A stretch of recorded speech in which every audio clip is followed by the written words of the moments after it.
Tumbal pengganti untuk iblis memanggul keranda. Taka Part 8. Yeah. Beberapa jam sudah mereka menembus jalanan menuju ke rumah Farah yang berada di kota. Farah lebih banyak diam, berusaha untuk menguatkan mentalnya jika harus melihat kemesraan yang dilakukan oleh Angga dan Ayu. "Kuat, Far, kamu kuat," ucap Farah menguatkan dirinya sendiri. Beberapa waktu kemudian, mobil yang dikendarai oleh Pak Dewiryo sudah masuk ke dalam komplek perumahan yang Farah tinggali. "Kamu tunggu di mobil saja, Dok. Biar Warti yang mencoba untuk mengambil bungkusan yang ditanam oleh temanmu itu," ucap Pak Dewiryo. "Bagaimana caranya?" tanya Farah penasaran. "Sudah, kamu tenang aja. Memangnya yang punya ilmu sirap cuma dia aja. Aku juga bisa," ucap Warti. Farah mengangguk mengiyakan. Ia mempercayakan sepenuhnya kepada Pak Dewiryo dan juga Warti. "Ingat, War, jangan keterlaluan. Kamu di sini untuk mengambil bungkusan yang ditanam oleh Ayu," ucap Pak Dewiryo saat mendapati ekspresi wajah anaknya. Warti tersenyum jahil. "Sedikit pelajaran untuk pemanasan, tidak masalah toh, Pak?" tanya Warti. Pak D seperti mempertimbangkan sesuatu, kemudian ia mengangguk. Sedangkan Farah bingung atas apa yang akan dilakukan oleh kedua orang ini. Kini, Warti sudah keluar mobil. Farah melihat wanita itu berjalan ke arah rumahnya. Tanpa ragu, sepupunya itu segera memanggil nama suaminya. Sementara itu, Warti berjalan, tatapannya mengarah ke sekitaran, melihat jika ada dedemit atau sesuatu yang menghalangi rumah milik Farah. "Aneh," ucap Warti kebingungan saat dia tidak merasakan apapun yang aneh dari tempat itu.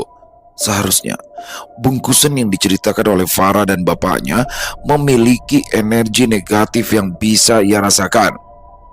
Kini ia sudah berada tepat di depan rumah Farah. Beberapa kali ia memanggil nama Angga, tetapi tidak ada sautan sama sekali. Penasaran, Warti nekat membuka pintu gerbang. Seketika, saat kakinya melangkah masuk bagian rumah Farah, bulu kuduk yang ada di tubuhnya meremang dengan hebat. Hatinya merasa tertekan, seolah ada benda padat yang mengimpitnya. "Astaga, apa yang sudah dilakukan oleh wanita itu?" ucapnya pelan saat mendapati energi negatif yang begitu besar. Warti terus melangkah, tidak mengindahkan apa yang ia rasakan. Tujuannya saat ini adalah mengambil bungkusan yang sudah ditanam di rumah ini. Warti kembali mencoba memastikan sekali lagi keberadaan Angga ataupun Ayu dengan mengetuk pintu dan memanggil nama Angga berulang kali. Namun sama saja tidak ada jawaban sama sekali. Merasa bahwa rumah Farah kosong, segeralah Warti melihat sekeliling. Ia kemudian berjalan ke arah taman, mencari-cari tempat yang sekiranya ideal untuk menguburkan benda keparat itu. Hingga ia melihat ada salah satu pot yang sengaja diseret dari tempatnya. Curiga, ia segera melangkah dan memperhatikan dengan seksama. Kemudian bibirnya tersenyum. Benar, ada tanah yang baru saja digali di bawah pot bunga. Warti menoleh ke belakang untuk memastikan tidak ada orang. Ia segera menggali tempat tersebut. Jantungnya berdebar cepat. Ia benar-benar diburu waktu. Secepat mungkin ia harus mengambil bungkusan itu sebelum Ayu melihatnya. Jika semua itu terjadi, maka rencana yang sudah ia siapkan tidak berguna sama sekali. Srek!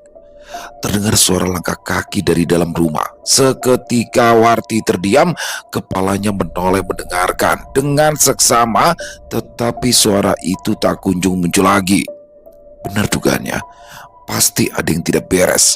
Lantas, tanpa pikir panjang, ia langsung mengambil bungkusan itu. Warti lupa dengan pesan yang diberikan oleh bapaknya bahwa ia harus menetralisir energi dari benda itu sebelum menyentuhnya. Seketika, tubuh Warti tersentak, pandangannya mengabur, suara-suara di sekelilingnya menghilang.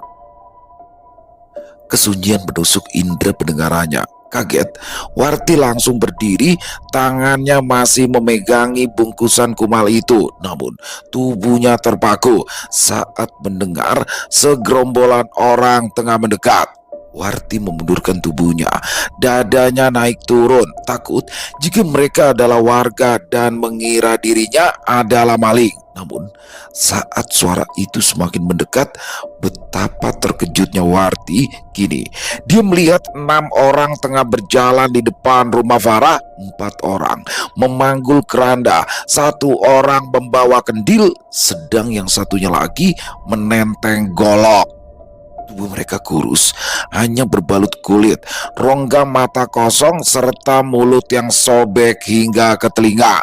Warti terus mundur mencoba agar mereka tidak melihatnya, hingga tiba-tiba saja mereka berhenti seolah menyadari kehadiran Warti. Kepala mereka serentak menoleh ke arah Warti. "Pati, Pati, Pati," ucap mereka serempak. Warti menggelengkan kepalanya. Dia tahu ini bukan alam nyata. Berulang kali ia mencoba merapalkan mantra yang diajarkan oleh bapaknya, tetapi sama saja sosok pemanggul keranda itu tetap berdiri memandanginya. Justru malah sosok laki-laki yang membawa kendil berjalan ke arah Warti. Panik, Warti mencoba mencari jalan keluar, tapi kakinya seolah tak mau diajak bekerja sama. Dedemit laki-laki itu semakin cepat. Tiba-tiba saja, dia sudah berada beberapa meter di depan Warti. Lantas, dia menurunkan kendilnya dan memasukkan tangan pucatnya ke dalam benda tersebut. Tersenyum, sosok laki-laki itu menarik pelan benda yang berada di dalam kendil. Bagai rol film yang diputar lambat, dedemit itu menarik sebuah kepala, mulai dari ujung rambut hingga sebatas pangkal leher. Kemudian, demit laki-laki tanpa mata itu tersenyum. Kepalanya meneleng pelan ke kiri dan ke kanan. Kini, kepala yang sedang ia pegangi memutar pelan. Warti menjerit sejadi-jadinya saat dia melihat benda itu adalah kepalanya sendiri, penuh dengan darah, lidah yang menjulur, serta mata yang melotot. "Sadar," ucap suara laki-laki membuat tubuh Warti tersentak kaget. Dia kebingungan, melihat ke arah bapaknya dan langsung membuang bungkusan yang ia pegang. "Bocah gemblung, wes diomongi ojo langsung dipegang." "Hah?" tegur Padewiryo sembari mengambil bungkusan yang Warti buang. Warti menggeleng. Ia tidak menyangka dengan apa yang dilihatnya barusan. "Makanya rasa sosokan," ucap Padewiryo sembari menarik Warti keluar dari rumah Farah. Sementara itu, Farah melihat Warti dan Pak D-nya berjalan keluar rumah. Menyipitkan mata, ia menyadari ada yang tidak beres dengan sepupunya itu. "Warti, kenapa Pak De?" tanya Farah saat mereka berdua sudah duduk di dalam mobil. "Dapat kejutan, katanya preman, sama demit aja takut," jawab Padewiryo.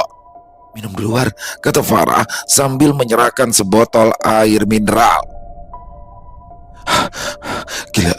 Gila, wanita itu sudah gila. Benar ucapan Far. "Kamu tahu nggak, sosok pemanggul keranda itu muncul saat aku memegang bungkusan itu," ucap Warti masih shock. "Lalu bagaimana? Apa yang harus kita lakukan?" tanya Farah ikutan panik. "Kita kembalikan benda ini ke pemiliknya," ucap Padewiryo. Seketika mata Farah dan Warti membulat. Mereka tahu siapa yang mengirim benda itu, dukun yang membantu Ayu melancarkan aksinya. Sudah hampir 1 jam, mereka menembus jalanan perkotaan. Lalu lalang kendaraan yang padat membuat sesekali mereka harus berhenti. Beberapa kali, Farah merasa ada yang aneh. Entah memang perasaannya saja atau memang padenya ini hanya berputar-putar di tempat sekitar rumah tinggalnya. Pak, memangnya Bapak tahu tempat di mana dukun itu tinggal? Tanya Warti penasaran. Ya ndak tahu Tohar.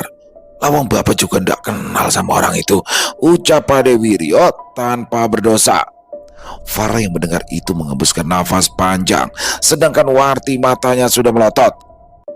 Lah terus, ini kita mau kemana? Tanya Warti. Ya siapa tahu, di jalan kita ketemu sama temannya Farah itu, jawab Pade Wiryo. Alah Papa, buang-buang bensin.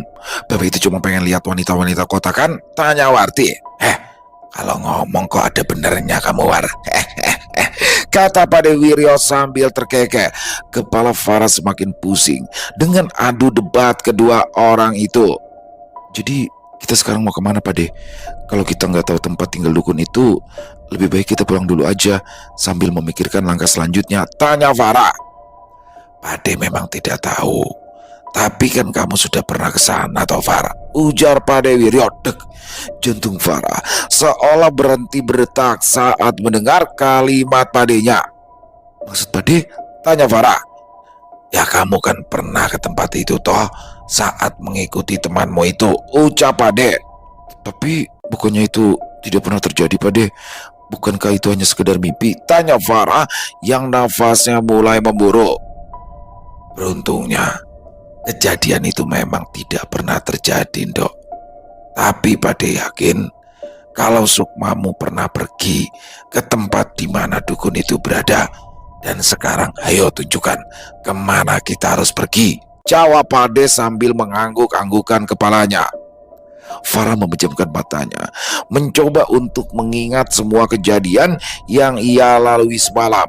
Seingatnya, Ayu pergi ke rumah ibunya, kemudian ia membawanya keluar kota dan masuk ke dalam hutan. Far, beneran nih, ini jalan yang kamu lihat?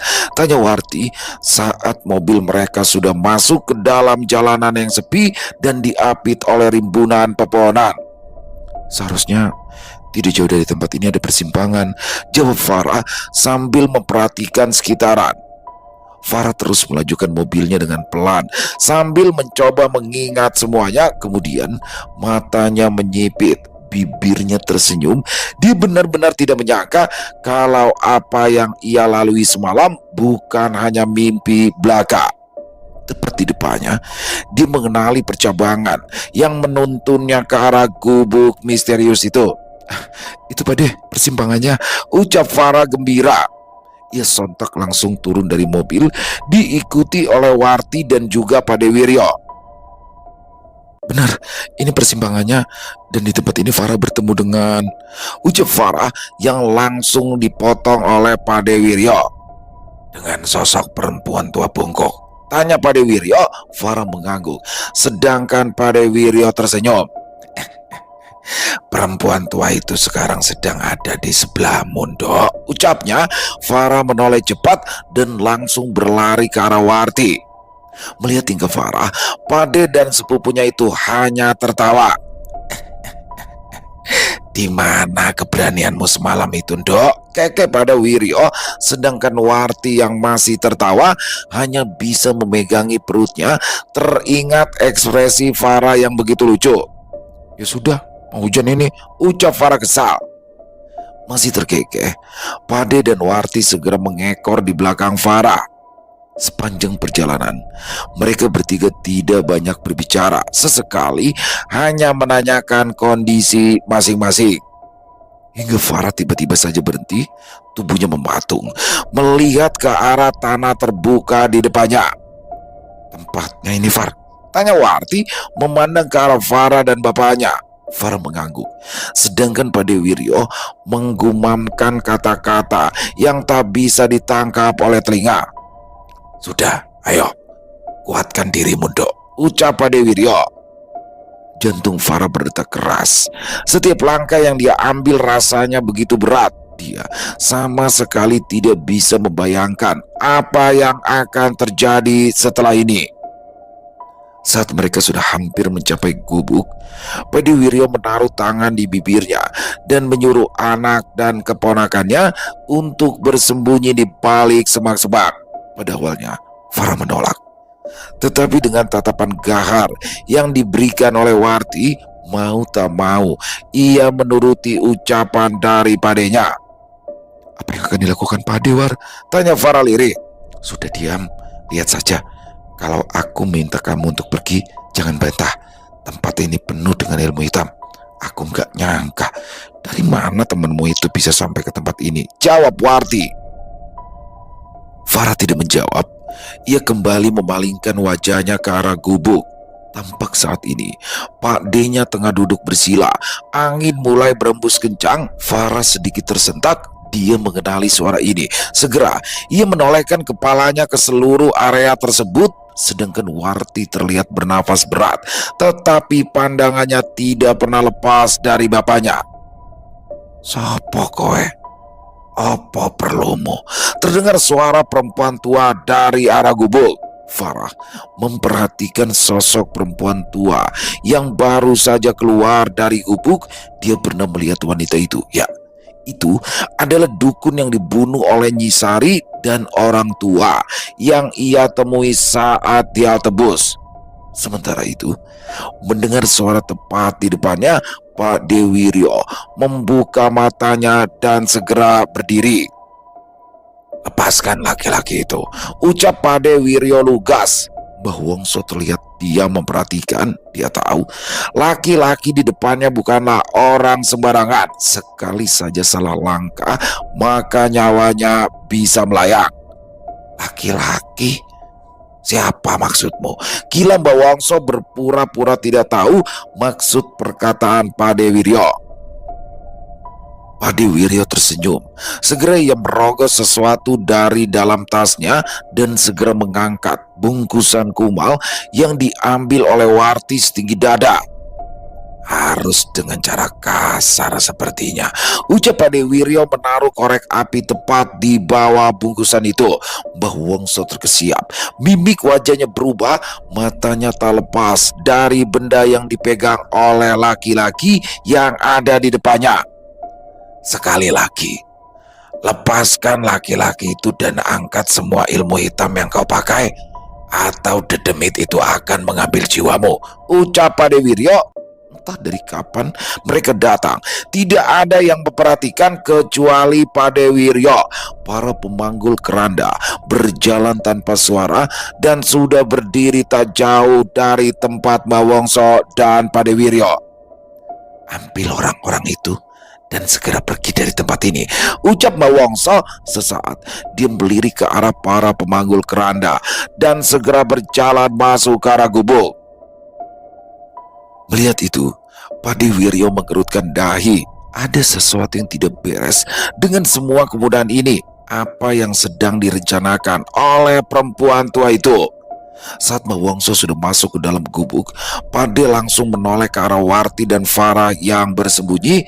Benar dugaannya, kedua wanita itu sudah berdiri dan berniat untuk menyambanginya. "Tunggu," ucap Pade cepat. Sementara Farah dan Warti langsung berhenti. Benar saja, Mbah Wongso kembali keluar. Dia menyeret Angga yang kondisinya benar-benar memprihatinkan. Laki-laki itu bertelanjang dada dan hanya memakai celana boxer. Tatapannya masih terlihat kosong. Bahkan saat Mbah Wongso menjambak rambutnya dan meminta laki-laki itu untuk berjalan, dia hanya menurut. "Manusia ini kan yang kamu mau," ucap Mbah Wongso. "Ambil. Oh, hidupnya juga sudah tidak berguna. Kamu juga pasti tahu kan, pengaruh ilmu ikat sukmo itu tidak akan hilang sebelum orang yang membuatnya mati," lanjut Mbah Wongso. "Oh begitu. Suruh laki-laki itu kemari dan segera masuk ke dalam. Setelah itu, aku akan pergi dan nyawamu akan selamat," perintah Pade Wiryo. Menuruti ucapan Pade Wiryo, Mbah Wongso segera membisikkan sesuatu ke telinga Angga. Terlihat ia mengerjap beberapa kali. Segera setelah itu, Angga berjalan sempoyongan ke arah Pade Wiryo. Farah yang melihat itu ingin sekali datang dan membantu suaminya, tetapi sedari tadi Warti menahan tangannya agar tidak bergerak sama sekali. "Nang, wayahe mulai," ucap Ade Wiryo tersenyum sambil menurunkan bungkusan yang ia angkat setinggi dada. Angga diam tidak menjawab. Matanya terus menatap ke arah benda yang sedang dipegangi oleh laki-laki tua di depannya, hingga saat Pade ingin memanggil Farah dan Warti, tiba-tiba saja Angga menerjang tubuhnya kala cepat. Tanpa bisa menghindar, Pade Wiryo dan Angga tersungkur ke tanah. Mereka berdua bergulat seru memperebutkan benda sial pembawa petaka. Sementara itu, Warti yang melihat bapaknya dipukuli oleh Angga langsung berdiri, sedangkan Farah justru terdiam syok melihat kejadian tersebut. "Balik, balik!" teriak Pade Wiryo saat melihat Warti muncul dari arah semak-semak. Tidak menggubris ucapan bapaknya, Warti terus berlari. Ia tidak menyadari kalau Mbah Wongso sudah berdiri di depan gubuk dengan ekspresi puas di wajahnya. "Manusia-manusia sampah," ucapnya tersenyum. Warti terus berlari secepat yang ia bisa, hingga saat hampir mencapai tempat bapaknya, tubuhnya tersentak. Ia merasakan melewati sesuatu yang panas. "Warti, kembali dok, Farah!" teriak Pade sambil menahan pukulan yang diberikan oleh Angga. Warti langsung berhenti dan menoleh ke arah tempat persembunyiannya. Ia tidak menyangka kalau Farah tidak mengikutinya. Bingung apa yang harus dilakukannya, Warti kembali menoleh ke arah bapaknya yang masih bergulat dengan seru. "Sial," ucap Warti dan langsung berniat kembali ke arah Farah. Namun sebelum dia melangkah, tubuhnya terpaku saat melihat Ayu sedang menjambak keras rambut Farah dan menyeretnya ke arah gubuk. "Wanita jalang," geram Warti tanpa takut sedikit pun. Ia berjalan ke arah gubuk, mencoba tidak mengindahkan erangan bapaknya dari arah belakang. "Apakah kalian tidak puas?" ucap Warti menahan amarah, tangannya terkepal kuat. "Bocah wingi sore kakean cangkem," saut Mbah Wongso, sedangkan Ayu hanya terdiam dan terus menjambak rambut Farah. "Ayu, aku tahu perasaanmu. Lepaskan semua. Aku dan bapak bisa membantumu keluar dari jerat iblis wanita itu," ucap Warti. "Rasa percaya karo omongan perempuan itu, Dok. Kamu tahu sendiri, kalau demit pembawa keranda itu sudah muncul, artinya akan ada nyawa yang dibawa. Mau nuruti aku atau anak tengik itu?" kata Mbah Wongso dengan suara parau. Ayu terlihat memandang ke arah Warti dan Mbah Wongso bergantian. Tangannya masih mencengkram erat rambut Farah. "Yuk, sadar yuk. Jangan lanjutkan semua ini," ucap Farah. Air matanya menggenang menahan rasa perih di kepalanya. "Diam, atau aku buat suamimu mati," bentak Ayu. "Aku sudah melihat semuanya, yuk. Tolong jangan lanjutkan lagi. Dukun itu cuma memperalatmu. Dengan memberikan nyawa pada dedemit keranda itu, maka kesaktiannya akan bertambah dan akhirnya kamu juga akan ditumbalkan," ucap Farah sambil merintih kesakitan. Entah kenapa dia tidak bisa bergerak sama sekali. Pak! Mbah Wongso tanpa ampun menampar pipi Farah dengan keras sampai membuat tubuh Ayu terhuyung, hampir kehilangan keseimbangan. "Kakean cangkem," bentak Mbah Wongso keras. Warti yang melihat itu hanya menggeram, tetapi ia tidak berani untuk melangkah mendekat, takut jika kedua wanita itu nekat dan membunuh Farah. Apalagi dia melihat dukun tua itu sudah mengambil belati dari balik lilitan kain jarik yang ia pakai. "Wes, rak bakal rampung. Cepat bunuh anak ini. Kamu dapat laki-lakinya, aku dapat sukmanya," ucap Mbah Wongso tidak sabar sambil mengulurkan belati yang ia pegang. Farahnya bisa bergerang, sedangkan Ayu seolah tak peduli lagi dengan ratapan yang diberikan oleh sahabatnya itu. "Maafkan aku, Far," ucap Ayu sambil mengarahkan belati yang ia pegang ke arah leher Farah. "Wanita brengsek! Hei!" teriak Warti panik. Ayu mengangkat kepalanya melihat ke arah Warti. "Sudah, cepat lakukan," Jangan buang-buang waktu, desak Bawangso jengkel. Ayu kembali menundukkan kepalanya. Tangannya terangkat. Warti yang melihat itu langsung berlari ke arah Farah. Brum! Seketika, belati yang dipegang oleh Ayu terlempar. Seolah ada kekuatan tak terlihat yang menampar tangan Ayu. Bawangso yang kaget seketika melihat ke arah Padewiryo. Laki-laki itu terlihat duduk bersila sedangkan Angga sudah terkapar di sebelahnya. Warti, teriak Padewiryo mendengar teriakan dari bapaknya. Warti yang sudah sampai di depan Ayu langsung melayangkan tamparannya beberapa kali ke arah wanita itu sampai tubuhnya terhuyung dan jatuh.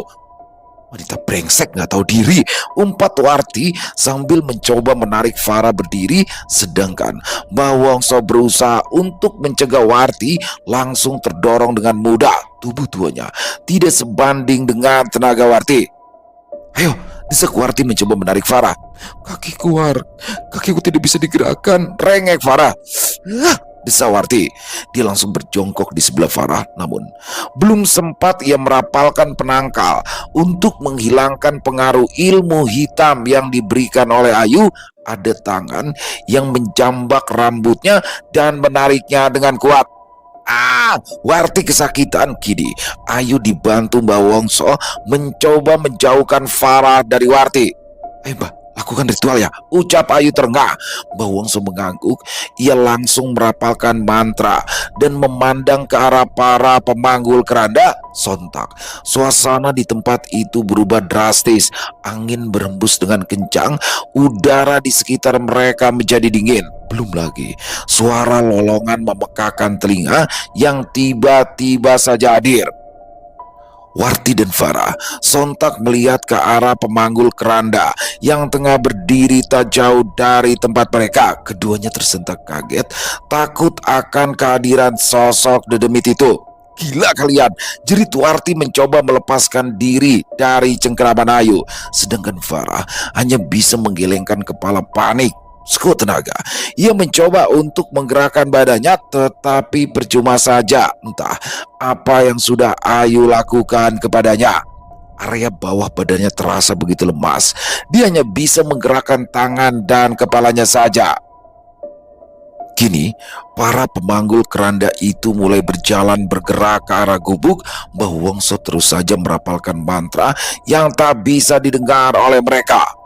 Mati.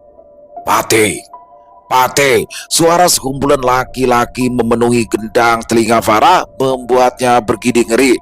Pak, teriak Warti panik saat mendapati para pemanggul keranda semakin dekat ke arah mereka. Namun terlihat Padewiryo saat ini sedang bersimpu di samping Angga. Entah apa yang dilakukan oleh laki-laki itu.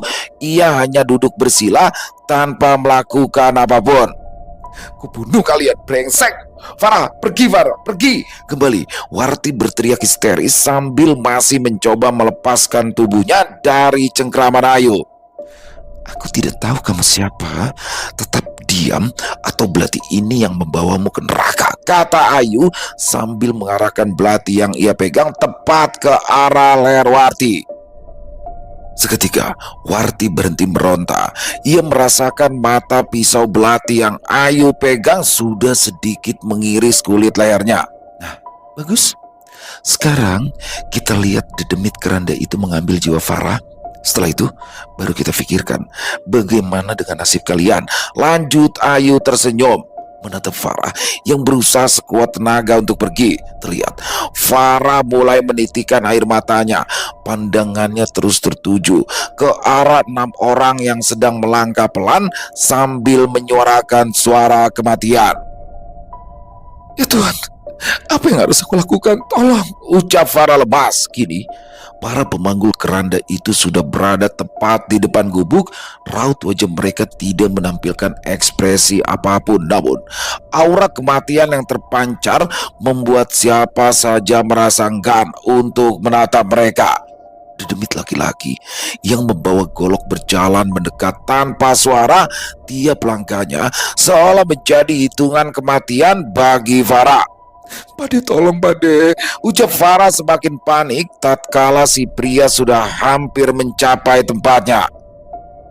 "Patimu sadelo maneh," ucapnya bergaung di telinga Farah. Mendengar itu, telinga Farah berdenging dengan kuat. Udara di sekitarnya seolah menghilang, dadanya terasa begitu sesak, seolah saluran pernafasannya tersumbat sesuatu yang tak terlihat. Tangan kanan pria itu mulai terangkat. Farah melihat bila golok yang dipegangi sosok demit itu benar-benar tajam. Ia sudah pasrah sekarang. Setidaknya mungkin dengan kematiannya ia bisa menyelamatkan orang-orang di sekelilingnya.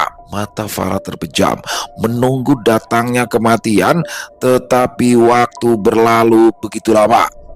Tidak ada rasa sakit yang muncul di sekitaran lehernya. Perlahan, Farah membuka matanya kembali. Kini, dia melihat si pembawa golok sedang menoleh ke arah Bawongso, Ayu, dan Warti. "Kowe arep mateni anakku, hah? Kamu mau membunuh anakku?" Gelegar suara Pade Wiryo dari arah tengah lapangan. Farah menoleh seketika. Ada desiran kelegaan dan ketakutan ketika ia melihat padenya sedang berdiri dengan kedua tangan berada di pinggang. Karisma dari seseorang yang ia anggap konyol membuatnya begitu terpana sampai-sampai tidak ada seorang pun dari mereka yang menjawab pertanyaan Padewiryo. Laki-laki itu terus melangkah pelan namun penuh kemantapan memandang tajam Bawongso yang terlihat gusar. "Bagaimana ini, Mbah?" tanya Ayu yang sudah tersadar. Tanpa diduga, Mbah Wongso melesat cepat. Ia menarik belati yang ada di tangan Ayu dan langsung mengarahkan mata pisaunya ke arah atas kepala Warti. "Maju sak langkah maneh, waduh niki mati," tegas Mbah Wongso. Pade Wiryo berhenti. Dia menatap ke arah Warti dengan tatapan yang tak bisa diartikan, tetapi bukannya ketakutan, justru sudut bibirnya tertarik menyeringai seolah sedang meremehkan sesuatu. Bawongso yang melihat hal itu awalnya bingung, namun saat ia menoleh ke arah Warti dan memperhatikan dengan seksama, perangan kesal muncul dari bibirnya. "Kampret," ucap Bawongso yang langsung mundur seketika. Farah seketika menengok ke arah Bawongso. Dia mengikuti ke arah pandangan wanita tua itu tanpa mereka sadari ternyata Warti sedang duduk bersila dengan mata terpejam. Sesaat tidak terjadi apa-apa, hingga udara di sekitar mereka kembali menjadi dingin. Ada angin yang melewati tengkuk Farah, membuat bulu kuduknya meremang dengan hebat. Bukan hanya itu saja, sosok laki-laki pemegang golok tiba-tiba saja berjalan mundur tanpa membalikan badannya menuju ke arah teman-temannya. "Lungo, lungo, pergi," ucap Mawangso pada Ayu, sedangkan Ayu yang kebingungan hanya merepet dan terus bertanya kepada Mbak Wongso. "Kenapa, Mbak? Kenapa?" ujar Ayu panik. Belum sempat Mbak Wongso menjawab, sesosok wanita yang sangat Farah kenali sudah muncul di hadapan Warti. Berbeda dengan kondisi terakhir yang dia lihat, sosok Nyisari datang dengan wujud perempuan yang mengerikan. Rambut panjangnya berantakan, matanya merah menyala, gigi taringnya mencuat dari sela-sela bibirnya. "Nyai," ucap Warti menundukkan kepala. Mengetahui ada sosok dedemit baru yang muncul, Mbah Wongso bergegas merapalkan mantra, tapi sejurus kemudian perempuan tua itu tiba-tiba saja terpelanting mundur hingga menabrak dinding kayu. "Kampret," rang Mbah Wongso sambil mengelus-ngelus dadanya. Sedangkan Ayu mulai mundur ketakutan. Ia merasakan sosok yang berdiri tak jauh dari tempatnya memiliki aura yang jauh lebih mengerikan daripada sosok dedemit pembawa keranda. Nyisari menolehkan kepalanya dengan lambat ke arah Mbah Wongso. Lantas ia berjalan ke arah wanita tua yang sedang mengerang kesakitan. Panik, Mbah Wongso mengedarkan pandangannya ke arah sekitar. Saat matanya menatap ke arah Ayu, ia berteriak dengan lantang, pateni koncomu kain do." bunuh!" teriak Bawangso. Ayu mengerjap. Kesadarannya kembali pulih. Dia hanya memiliki waktu sepersekian detik untuk memutuskan semuanya. Seketika, Ayu melihat Belati yang tergeletak tak jauh dari tempatnya, sedangkan Warti yang mendengar teriakan Bawangso juga langsung mengarahkan pandangannya ke arah Ayu. Saat Ayu mulai bergerak, Warti juga langsung melompat. Kedua wanita itu berusaha untuk mengambil Belati yang tak jauh dari tempat mereka. Boom! Warti mendorong keras tubuh Ayu hingga keduanya menabrak dinding gubuk. Erangan kedua wanita itu menggema, sedangkan Farah terus berusaha untuk bergerak untuk kesekian kalinya. Sial, umpat Farah saat menyadari kalau kakinya masih tak bisa digerakkan.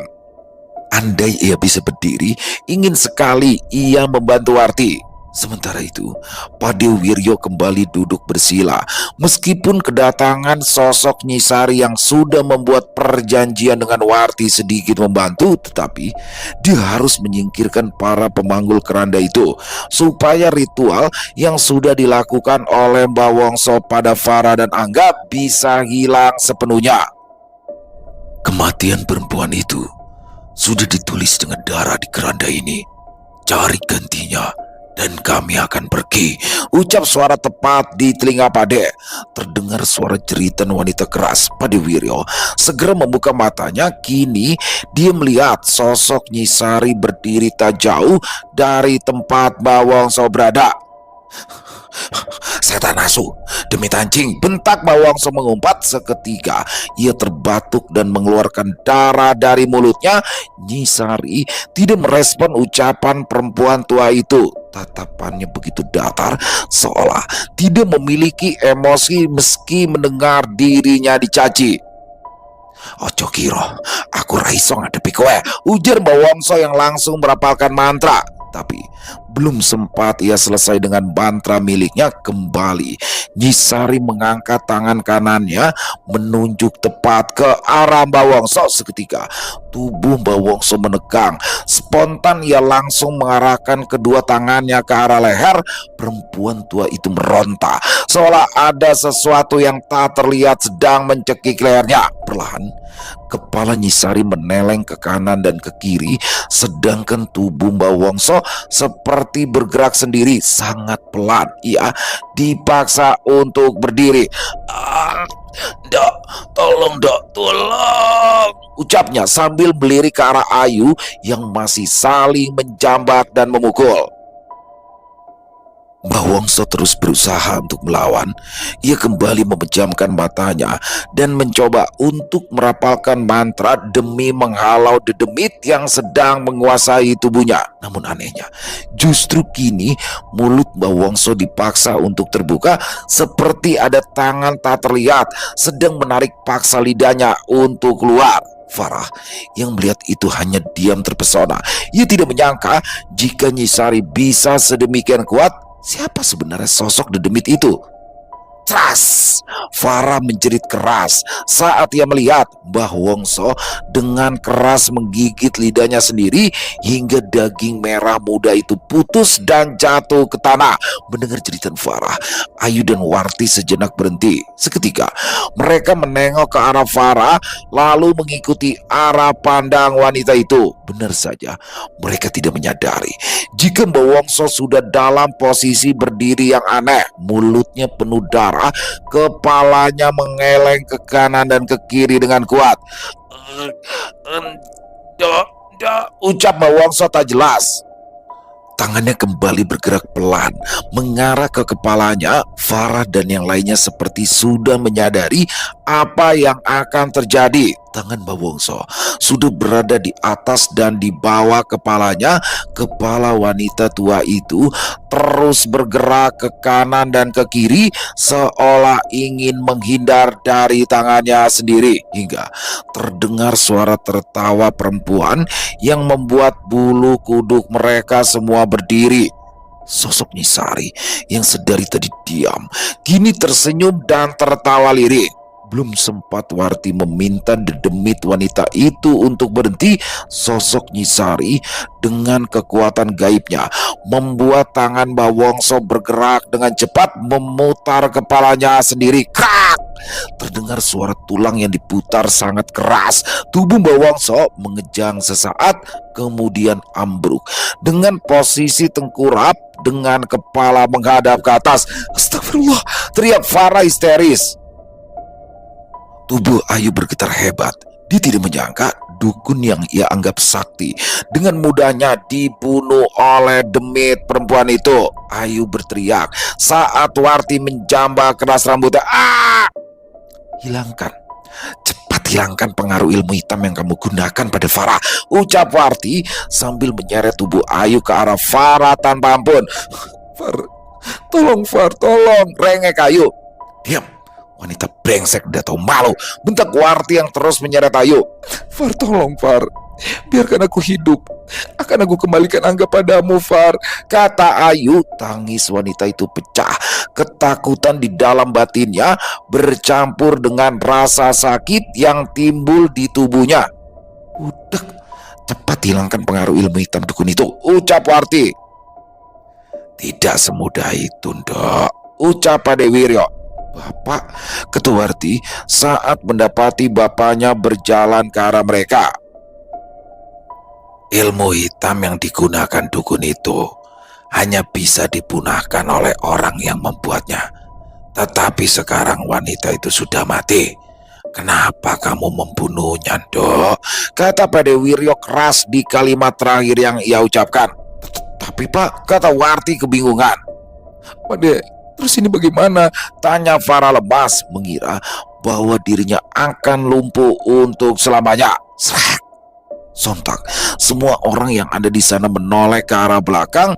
Mereka melihat para pemanggul keranda sedang mengangkat tubuh Mbah Wongso. Farah menelan ludahnya. Dia ngeri melihat kondisi Mbah Wongso yang begitu memprihatinkan. Belum lagi saat kepala perempuan tua itu ditebas dan dimasukkan ke dalam kendi. Tanpa mereka sadari, Ayu memanfaatkan situasi tersebut. Perlahan ia bangkit dan langsung berlari ke arah hutan. Hei! Teriak Warti saat melihat Ayu berlari. Ia berusaha untuk mengejar, tetapi tubuhnya ditahan oleh bapaknya. Sudah, biarkan dia pergi. Wanita itu tidak pernah tahu resiko yang sedang dihadapinya. Sekarang ayo, kita sembuhkan Farah dulu, kata Pade tenang. Bagaimana caranya toh Pak? Tanya Warti menatap ke arah bapaknya. Dia masih ingat ucapan bapaknya kalau ilmu hitam yang mempengaruhi Farah tidak bisa lepas. Pade Wiryo tersenyum, sedangkan Warti yang awalnya kebingungan tiba-tiba saja seperti mendapatkan pemahaman. Warti menggeleng kuat. Jangan Pak, jangan, ucap Warti. Ganti dari Sukma yang sudah ditulis di keranda itu, ya harus Sukman, Dok, kata Pade Wiryo. Farah tidak mengerti apa yang sedang terjadi di antara kedua orang di depannya. Pade, tanya Farah sambil memijit kakinya. Dok, maaf kalau aku dulu sudah membuat susah keluargamu. Titip salam untuk Nur, titip saudaramu ini, carikan jodoh, kata Pade Wiryo. Farah terkesiap. Ucapan padenya barusan seolah seperti sebuah ucapan perpisahan.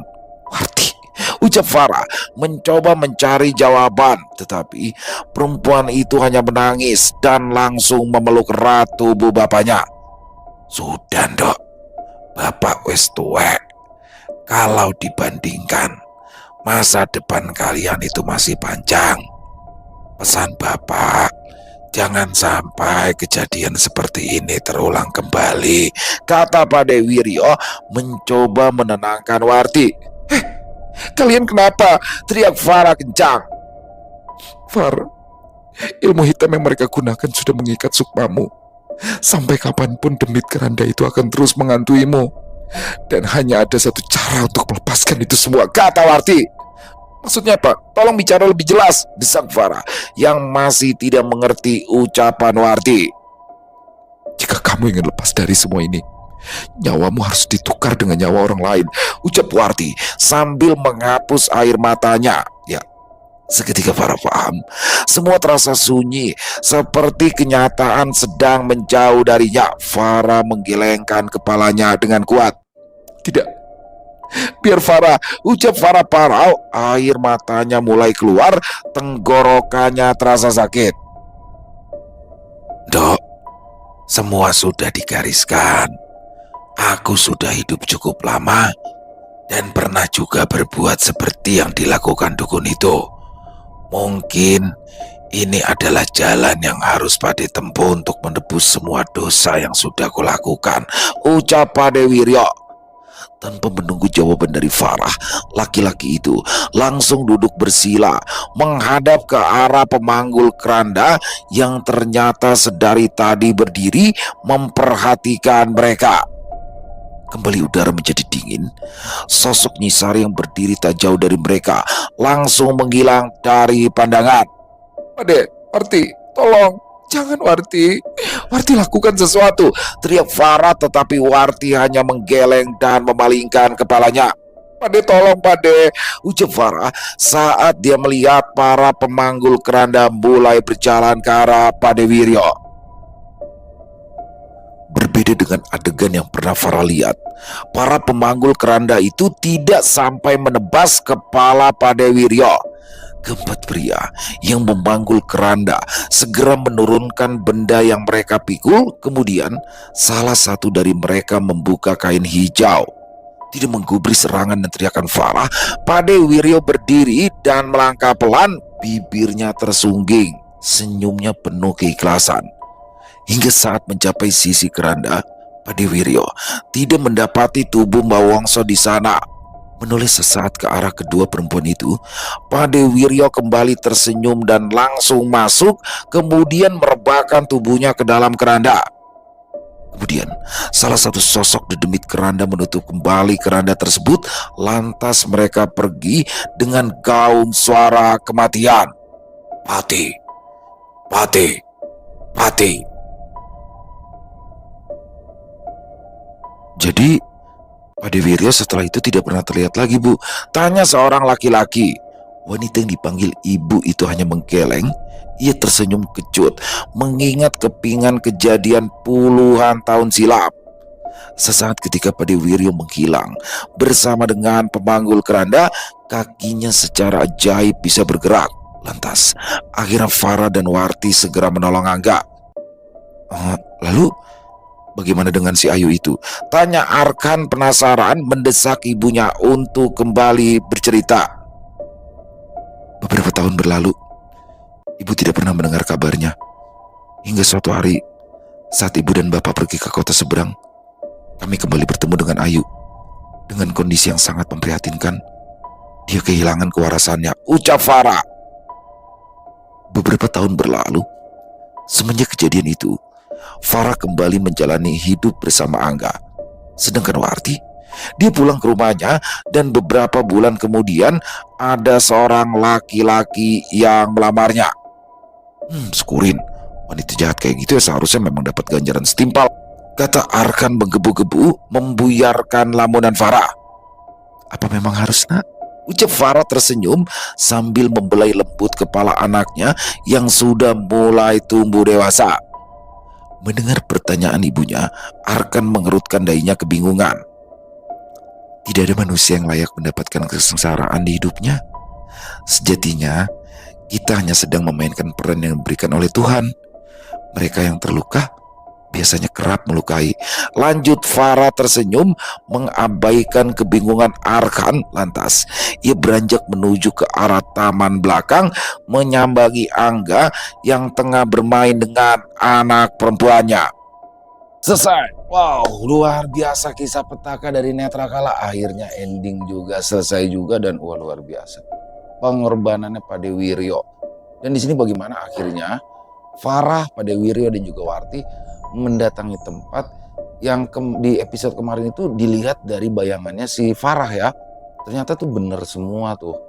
Ayu telah memelet Angga suaminya Farah karena memang dia sudah berkeinginan sudah lama ingin memiliki segalanya. Dia iri sama Farah. Dan di sini yang dia nggak nyangka, Pelet ini mengerikan banget. Bahkan sudah terikat dengan Kromoleo ya. Itu Kromoleo tuh kalau menurut saya tuh yang mengusung keranda itu 4 orang mengusung keranda. Yang satu orang lagi bawa golok, yang satunya bawa kendi. Kendinya itu buat nampung kepala. Ih, ngeri banget ya.